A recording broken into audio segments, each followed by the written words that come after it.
প্রিয় বন্ধুরা, আসসালামু আলাইকুম। অপশন ট্রেইনার ইউটিউব চ্যানেলের আজকের এই ক্লাসে আপনাদের সবাইকে স্বাগতম। প্রিয় বন্ধুরা, আজকে আমরা মাইক্রোসফট অফিস ওয়ার্ডের ফাইল সংরক্ষণ সম্পর্কে বিস্তারিত আলোচনা করব এবং কিভাবে একটি গুরুত্বপূর্ণ ফাইল সেভ করে রাখা হয় এবং কোন জায়গায় রাখা হয় সেগুলো ভালোভাবে দেখব এবং পরবর্তীতে যাতে এই সেভ সংরক্ষণ করা ফাইল যাতে সুন্দর মতো পাওয়া যায় সেই কাজগুলো দেখব। তো আপনারা এই গুরুত্ব সহকারে এই ভিডিওটি দেখবেন। তো কাজটি আমরা শুরু করি। তো প্রিয় বন্ধুরা, আপনারা সর্বপ্রথম এই স্টার্ট বাটনে ঢুকে আপনাদের ইচ্ছে মতো যে ফাইলটি রয়েছে আপনারা এই স্টার্ট বাটনে ঢুকে আপনারা এই মাইক্রোসফট অফিস ওয়ার্ডটি ওপেন করবেন। তো মাইক্রোসফট অফিস ওয়ার্ডটি খুব গুরুত্ব সহকারে ওপেন করবেন। তো আমি ওপেন করছি।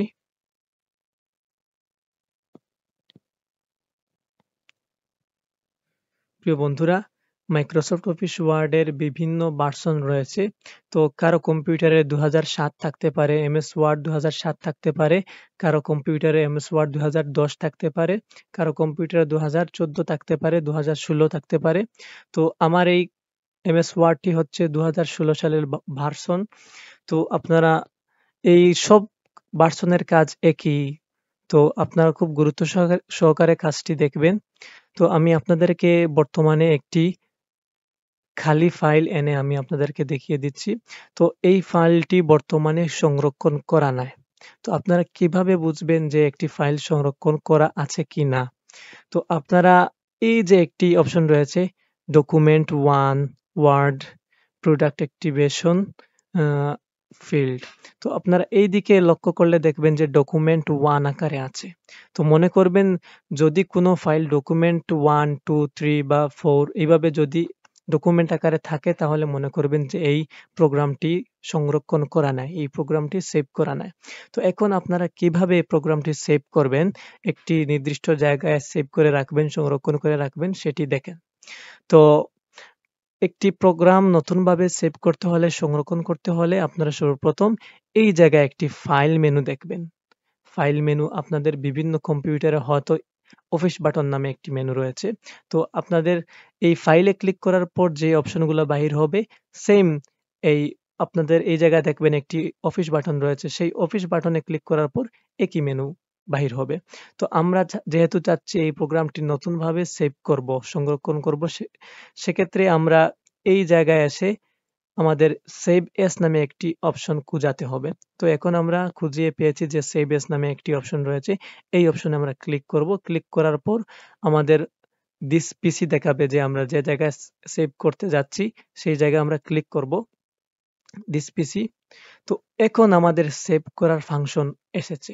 তো আমরা কিভাবে সেভটি করব এবং কোন জায়গায় গিয়ে সংরক্ষণ হবে সেটি ভালোভাবে বুঝবো। তো এখন দেখেন এই জায়গায় আমাদের মোট এই আমাদের মেইন কম্পিউটারটি ওপেন হয়েছে। এগুলো হচ্ছে আমাদের মেইন কম্পিউটার। মানে আমরা যদি এই ফাইলটি সংরক্ষণ করি তাহলে আমরা এগুলোর মধ্যে গিয়ে পাবো। এই যে ডকুমেন্টস, বর্তমানে অটোমেটিক্যালি ডকুমেন্টস হাইলাইট করা আছে, অর্থাৎ ডকুমেন্টস ওপেন আছে। এখন যদি আমরা ফাইলটি সেভ করি তাহলে পরবর্তীতে আমাদের মেইন কম্পিউটারের ডকুমেন্টসে গিয়ে পাবো।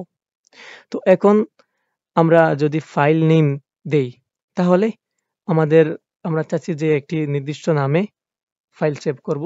তো আমরা যেমন ধরেন অপশন ট্রেইনার লিখলাম।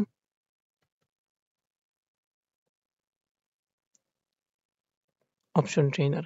তো আমরা এই নামে ফাইলটি সংরক্ষণ করব। তো এখন পরবর্তীতে আমরা কোন জায়গায় গিয়ে পাবো?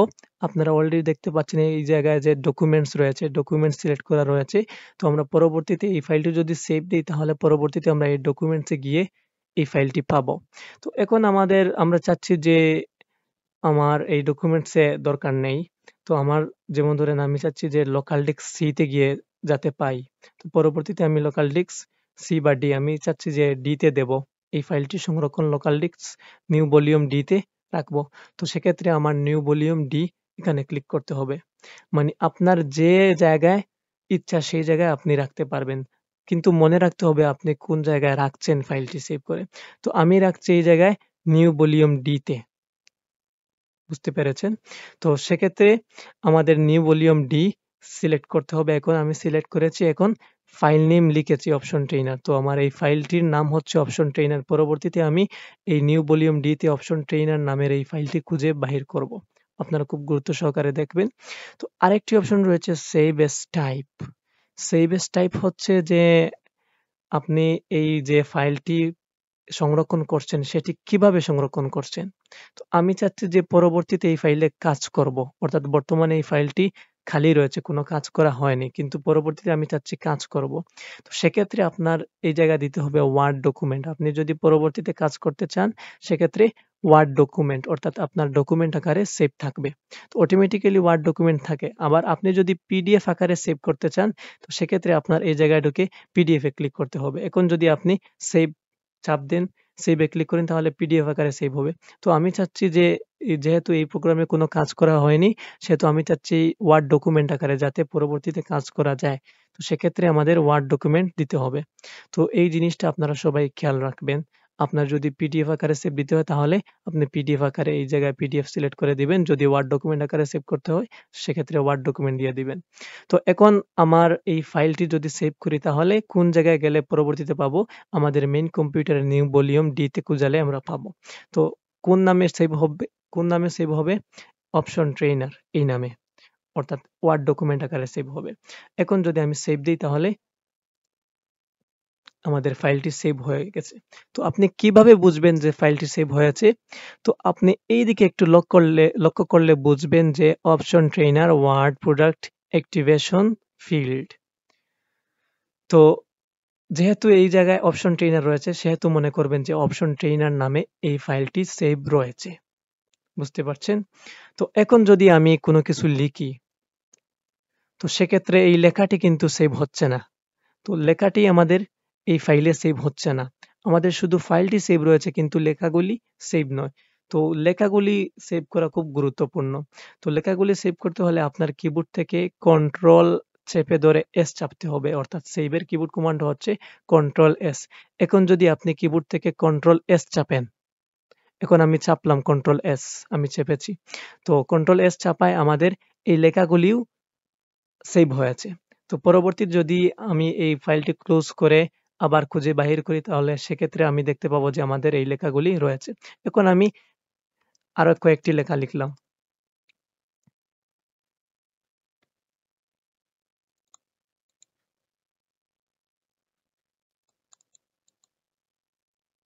এদিকে লক্ষ্য করেন।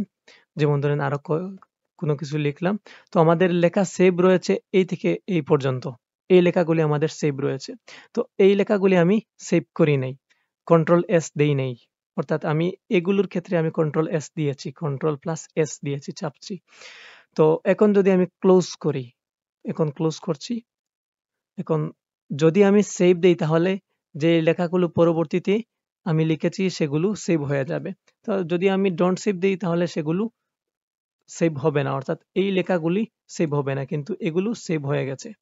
তো এখন যদি আমি ডোন্ট সেভ দিয়ে আমি বাহির হই তাহলে পরবর্তীতে আমি যদি আমার এই যে দিস পিসি অর্থাৎ আমরা কম্পিউটারে যা কিছু সেভ দিই, যা কিছু সংরক্ষণ করি সেগুলো সব এই দিস পিসির ভিতরে রয়েছে।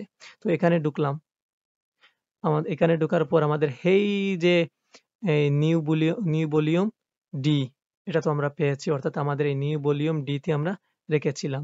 তো এই জায়গায় খোঁজালেও আপনারা পাবেন নিউ ভলিউম ডি। ঠিক সেইভাবে দেখেছিলাম, এইভাবে দেখেছিলাম সেভ করার ফাংশনে। এখানে ঢুকলাম, ঢোকার পর আমাদের এই যে অপশন ট্রেইনার, অপশন ট্রেইনার আমরা পেয়ে গেছি। এখন যদি ক্লিক করি তো এখন দেখেন যে আমাদের যেগুলো আমরা কন্ট্রোল এস দ্বারা সেভ করেছি তো সেগুলো আমাদের দেখা যাচ্ছে। তো আমরা যদি বাহির হওয়ার সময় পরবর্তীতে যেগুলো লিখেছিলাম সেগুলো যদি ক্লোজ করার সময় সেভ দিয়ে দিতাম তাহলে পরবর্তীতে আমরা যদি আবার ঢুকি সেক্ষেত্রে পেয়ে যেতাম। এই দেখেন কন্ট্রোল এস দ্বারা সেভ করেছিলাম তো সেক্ষেত্রে সেভ হয়েছে। তো মনে রাখবেন লিখা সেভ করার কিবোর্ড কমান্ড হচ্ছে কন্ট্রোল এস। কন্ট্রোল এস দ্বারা লিখা সেভ করবেন কিন্তু অটোমেটিক্যালি তো আমার অপশন ট্রেইনার নামে আমাদের এই ফাইলটি সেভ রয়েছে। অর্থাৎ সেভ করার ফাংশন হচ্ছে এগুলোই। তো সেভ করার মূল কারণ হচ্ছে যে আপনারা সর্বপ্রথম যদি ফাইলটি সংরক্ষণ করেন তাহলে সর্বপ্রথম ফাইলটি সেভ করে রাখবেন। কারণ আপনি এই মুহূর্তে হয়তো একটি গুরুত্বপূর্ণ